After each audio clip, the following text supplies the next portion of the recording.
So my name is Cody Kellner, and I'll be providing a basic demonstration of the 2015 college football season, and where every team would be ranked based on a basic least squares regression model, where every team will have a game rating of, for the winners, their game rating will be their opponent's rating plus 100, and the loser's rating will be their opponent's rating minus 100.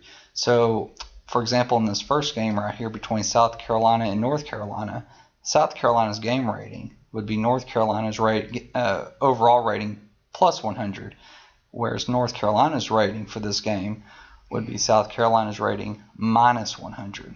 So the average of every team's game rating in column H will be figured in columns K and M, and then each team's overall average rating will then be carried over to G in order to decide what each team's rating in column H would be for each specific game.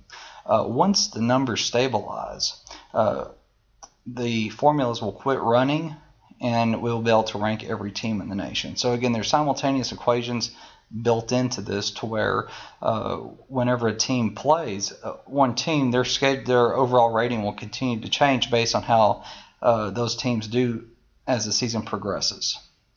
So I wrote a macro that will determine all these, that will conduct all these calculations for me, and I will run it right now.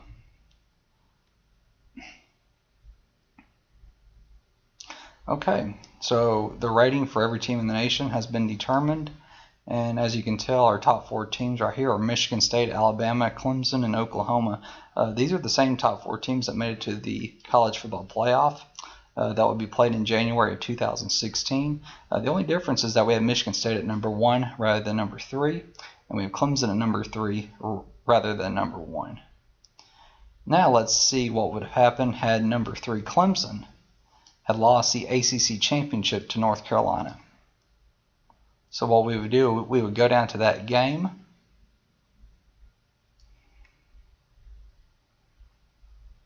and then we would put North Carolina in the winners column, and then we would put Clemson in the loser column.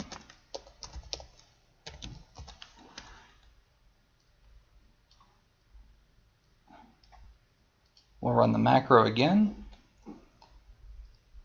Clemson was number 3 in the previous example. Now they have fallen to number 7. North Carolina, on the other hand, they did not even move up into the top 4 for winning that game. But again, back to our top 4, you see Michigan State and Alabama State at number 2. Oklahoma moved up from number 4 to number 3. And now Ohio State moved into our top 4 because Clemson lost.